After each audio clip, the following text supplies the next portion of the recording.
Assalamualaikum dan salam sejahtera murid-murid. Apa khabar? Cikgu harap kamu semua berada dalam keadaan sihat sejahtera. Bertemu kita sekali lagi dalam rancangan tutorial bahasa. Pada tutorial kali ini, cikgu akan terangkan kata sendi nama. Baiklah, sekarang kita lihat apakah yang dikatakan dengan kata sendi nama. Kata sendi nama ialah perkataan yang letaknya di hadapan kata nama atau frasa nama untuk menerangkan kata nama atau frasa nama tersebut. Okay, di sini bermaksud kata nama mestilah di hadapan. Kata sendi nama mestilah di hadapan frasa nama. Baik, kita lihat contoh-contoh kata sendi nama yang ada. Okey, di sini antara contoh terdapat 24 kata sendi nama yang sering kita jumpa atau kita guna dalam penulisan ataupun dalam pertuturan kita seharian. Untuk tutorial pada kali ini, cikgu akan fokus kepada penggunaan kata sendi nama di, kata sendi nama pada, kata sendi nama dari dan kata sendi nama daripada. Baiklah, kita lihat dua kata sendi nama terlebih dahulu, iaitu di dan juga pada. Bila masa kita nak guna di dan bila masa kita nak guna pada. Sini sering berlaku kekeliruan. Baik. Kata sendi nama di digunakan khusus untuk menunjukkan tempat. Jadi di ni adalah khas untuk menunjukkan tempat sahaja. Baik. Pada pula digunakan untuk menunjukkan keterangan. Jadi kita gunakan pada untuk keterangan ada tiga di sini, iaitu waktu, untuk menerangkan waktu, untuk menerangkan tempat, dan kita gunakan pada frasa ada pada. Okey, tak apa, kita akan lihat contoh-contoh ayat. Okey, baik, kita lihat contoh ayat pada penggunaan kata sendi nama di. Okey, contoh ayat yang pertama. Perlawanan bola sepak itu diadakan di Selangor. Di sini di Selangor. Selangor adalah tempat, nama negeri, tempat. Okey, yang kedua, wajah pengantin di atas pelamin itu cantik. Atas pelamin. Atas pelamin ini pun menunjukkan tempat. Tadi gunakan di. Yang ketiga, bukan dua, situ silap. Pada waktu lapang, Ali suka duduk di rumah sahaja. Di rumah. Rumah tu juga ialah merujuk kepada tempat. Baik, di sini murid kena memberi perhatian penggunaan kata sendi di yang sering berlaku kesilapan. Baik, kita lihat. Kata sendi nama di tidak boleh digunakan untuk merujuk waktu, masa dan zaman. Okey, yang kita pelajari tadi, di hanya khusus untuk tempat. Dia tidak boleh merujuk waktu, masa dan zaman. Namun begitu, sering berlaku kesilapan. Baik, kita lihat kesilapan yang sering berlaku. Okey, yang pertama. Ini ayat yang pertama, kanak-kanak dilarang berkeliaran di waktu senja. Di sini penggunaan di waktu. Selepas di ialah kata waktu. Waktu ni ialah merujuk masa, bukan tempat. Jadi salah ayat ni. Jadi ayat yang betul ialah kanak-kanak dilarang berkeliaran pada waktu senja. Jadi baru betul ayat ni. Guna pada. Okey, yang kedua, Di saat itu semuanya tunduk hormat. Di saat itu ialah merujuk pada masa. Jadi ayat ni penggunaan di sini salah. Dia merujuk pada masa bukan tempat. Jadi sepatutnya ialah pada saat itu semuanya tunduk hormat. Yang ketiga, rakyat tidak bebas di zaman dahulu. Jadi kalau kita dengar atau kita lihat ayat ni macam tidak ada kesalahan ataupun lazim kita dengar. Jadi sebenarnya ayat ni salah dari segi penggunaan di.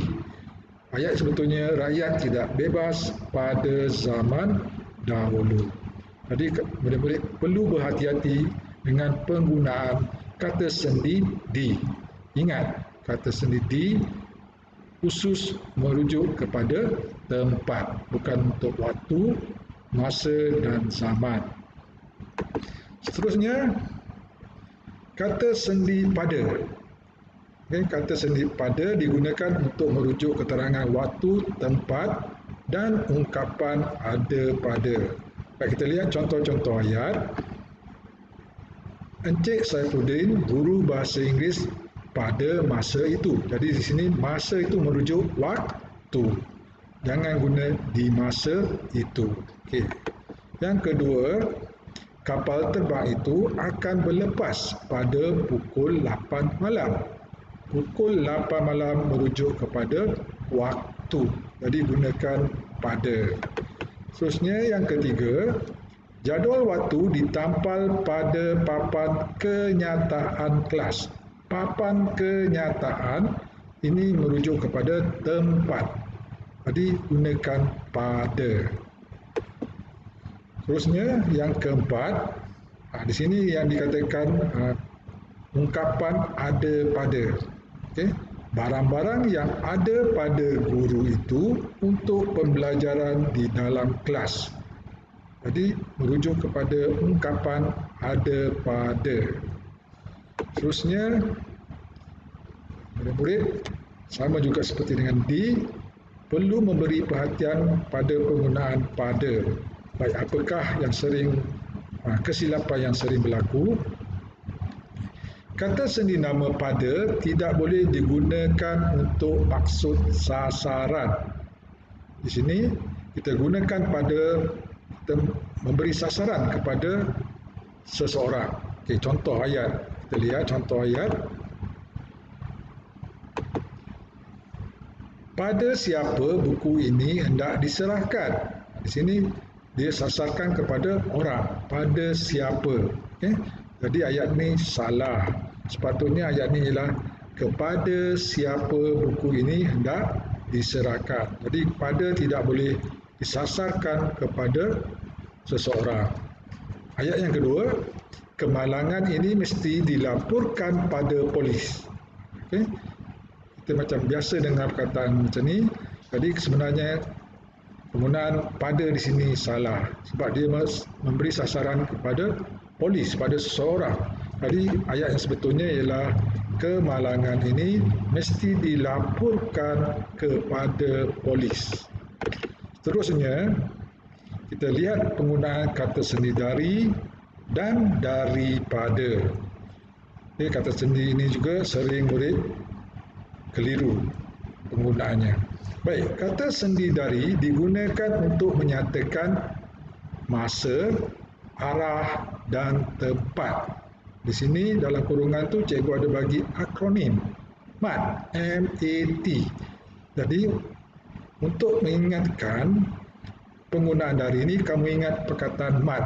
MAT tu ialah, M tu ialah masa, A itu arah, T itu ialah tempat. Jadi untuk gunakan dari, ingat MAT, masa, arah dan tempat. Baik. Kata sendi daripada digunakan untuk menyatakan hal berikut. Okey, penggunaan daripada pula terbagi kepada tiga. Okey, yang pertama, menyatakan punca bagi manusia, haiwan, benda dan unsur mujarad. Okay, unsur mujarad ni ialah suatu benda yang abstrak, yang kita tak boleh nampak, kita tak boleh pegang. Tapi benda tu berlaku, benda tu ada. Okay? Apa? Nanti kita akan lihat contoh ayat. Yang kedua, menyatakan maksud sumber atau asal kejadian sesuatu benda. Jadi penggunaan daripada ni untuk menerangkan asal sesuatu benda. Okey. Yang ketiga, menyatakan perbezaan atau buat perbandingan. Jadi kita nak terangkan, ayat tu kita nak terangkan ada perbandingan daripada seorang dengan seorang yang lain. Jadi kita akan lihat contoh-contoh ayat tersebut. Baik, kita lihat contoh ayat penggunaan dari. Okey, ayat yang pertama, Ahmad bekerja dari pukul 7 pagi hingga 7 malam. Okey, di sini ialah pukul 7 pagi. Ia berkaitan dengan masa. Jadi gunakan dari pukul 7 pagi. Okey. Yang kedua, tentera musuh datang dari semua arah. Dari semua arah. Itu berkaitan dengan arah. Okey. Arah ni, contoh lain arah ialah dari utara, dari selatan, dari atas, dari bawah, dari penjuru, dari kiri, dari kanan. Itu menunjukkan arah. Jadi bila berkaitan dengan arah, gunakan dari. Yang ketiga, ayah baru pulang dari Melaka. Melaka ni ialah tempat. Akronim tadi MAT, MAT, tempat. Jadi kalau tempat, gunakan dari. Baik, sini juga ada beberapa yang perlu murid beri perhatian penggunaan dari, iaitu kata sendi dari tidak merujuk kepada manusia, haiwan atau institusi. Tidak boleh menerangkan kepada manusia. Kita lihat contoh ayat. Surat ini dari Ahmad. Ahmad tu ialah manusia. Jadi tidak boleh merujuk kepada manusia. Jangan gunakan dari Ahmad. Yang sebetulnya ialah surat ini daripada Ahmad. Okey, yang kedua, bunyi salakan itu dari anjingnya. Jadi merujuk kepada haiwan. Dari, dia merujuk haiwan. Jadi salah penggunaan kata sendi dari di sini. Yang sebetulnya ialah bunyi salakan itu daripada anjingnya.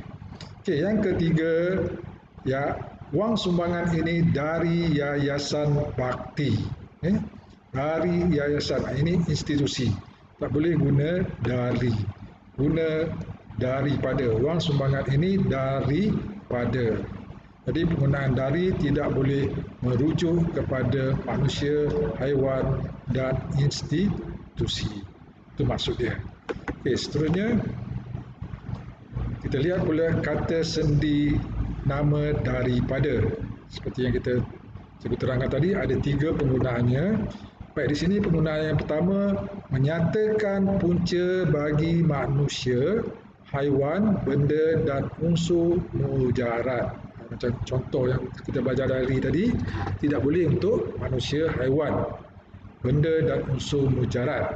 Mesti menggunakan kata sendi daripada. Baik, kita lihat contoh ayatnya.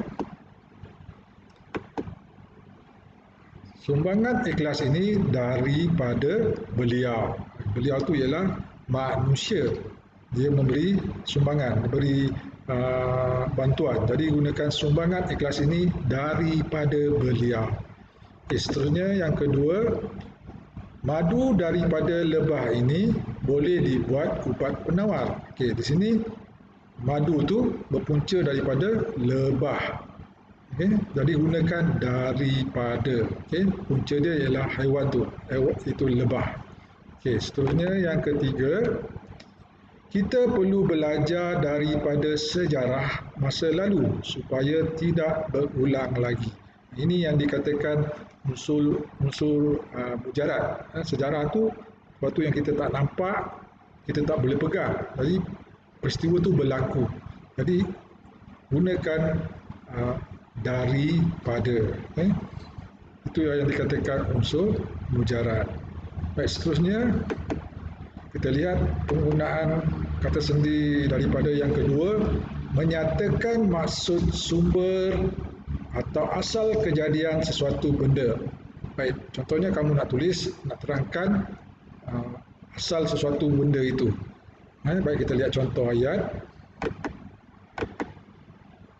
Contoh ayat yang pertama sini, asal benang daripada kapas. Tadi kita nak beritahu yang kapas ni asalnya ialah daripada benang. Jangan guna asal benang dari kapas. Okay.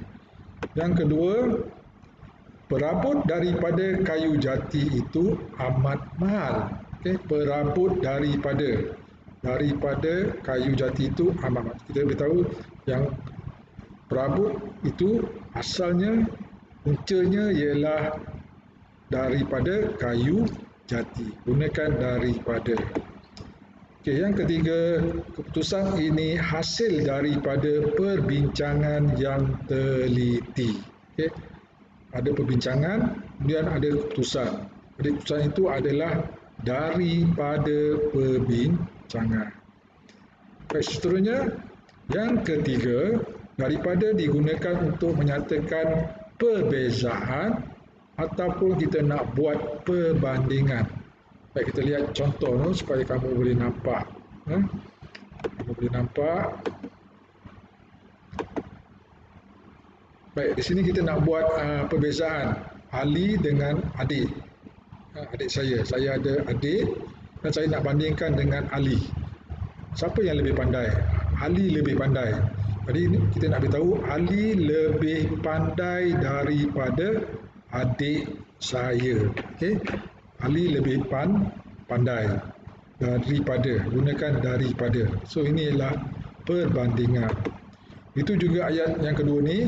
Maka saya meningkat daripada 70% bulan lalu kepada 80% bulan ini. Ini kita nak tunjukkan perbezaan markah bulan ini dengan bulan lepas. Jadi saya nak beritahu ada peningkatan. Jadi meningkat daripada 70% kepada. Okay, di sini nak buat perbezaan atau perbandingan. Jadi gunakan daripada. Ingat tu kalau nak buat perbandingan guna daripada. Baiklah. Seterusnya,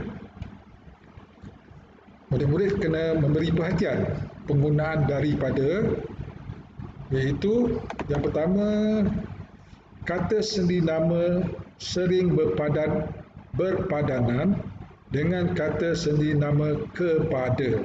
Okey. Penggunaan daripada ni sering sepadan dengan kepada. Daripada kepada. Ingat, daripada mesti ada kepada. Baik, kita lihat contoh ayat. Okey, contoh ayat tadi. Maka saya meningkat daripada, guna daripada, diikuti dengan kepada. Ini maksud dia. Daripada 70% kepada 80%. Jangan guna dari 70 kepada 80. Salah. Guna daripada. Okey, seterusnya. Surat ini daripada saya kepada awak. Surat ini daripada saya kepada awak. Itu maksud dia gandingan. Daripada dengan kepada. Jangan guna surat ini dari saya ke awak. Salah. Okay. Gandingan daripada dengan kepada. Baik, seterusnya.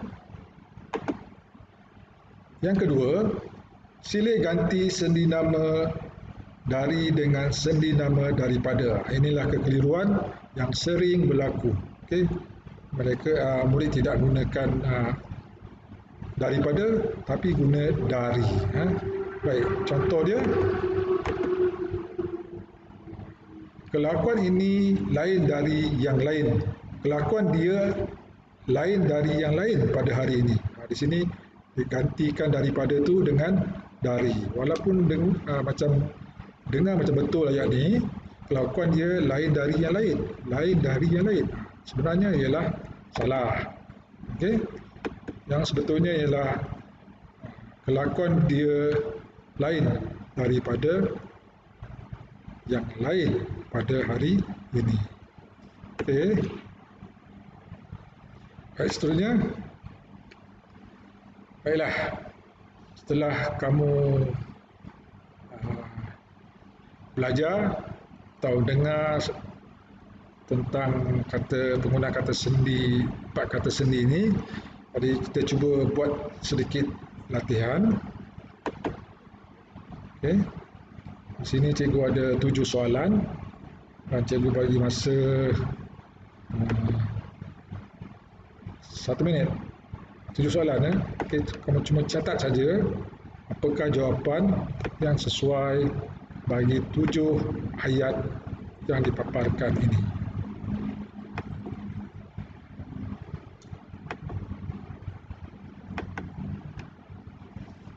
Cuba baca dan cuba catat apakah kata sendi nama yang sesuai pada 7 ayat ini.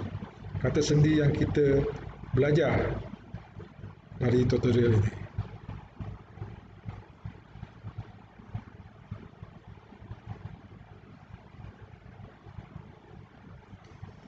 Baiklah, kita lihat ayat pertama. Pondok pengawal itu pintu depan kawasan sekolah. Pondok pengawal itu di, pada, dari, daripada. Jadi jawapan dia ialah di. Pondok pengawal itu di pintu depan kawasan sekolah. Ingat ya murid, tulis di itu jarak, jangan dirapatkan dengan pintu. Kehidupannya pada waktu. Ingat ya, waktu. Okey, kalau waktu tu guna pada. Okey. So yang ketiga, dia suka makan sayur sejak dari kecil lagi. Dari kecil, bukan daripada kecil. Okey. Yang keempat, daripada siapakah derma itu diterima. Okey, ini rujuk pada manusia, jangan guna dari siapa. Okey. Kemalangan malam tersebut telah meragut nyawa. Kemalangan pada, okey, merujuk pada masa. Okey, masa ialah pada. Seterusnya yang keenam, ada 2 situ. Pasukan bola sepak akan berlatih di padang. Okey. So padang ialah tempat, gunakan di, masa pada petang. Di padang pada petang ini. Dan ayat sekali yang ketujuh, anggota pengangkap terdiri daripada murid-murid. Baik, tadi kepada yang berjaya, cikgu ucapkan tahniah. Maksudnya kamu dah faham. Baik, ya itu saja. Jadi seperti biasa, selepas ni cikgu hantar soalan kuis kepada kamu untuk kamu jawab sama ada kamu boleh menguasai atau masih tak menguasai. Apapun, cikgu harap kamu sedikit sebanyak kamu dapat memahami dan teruskan membuat latihan dan teruskan belajar.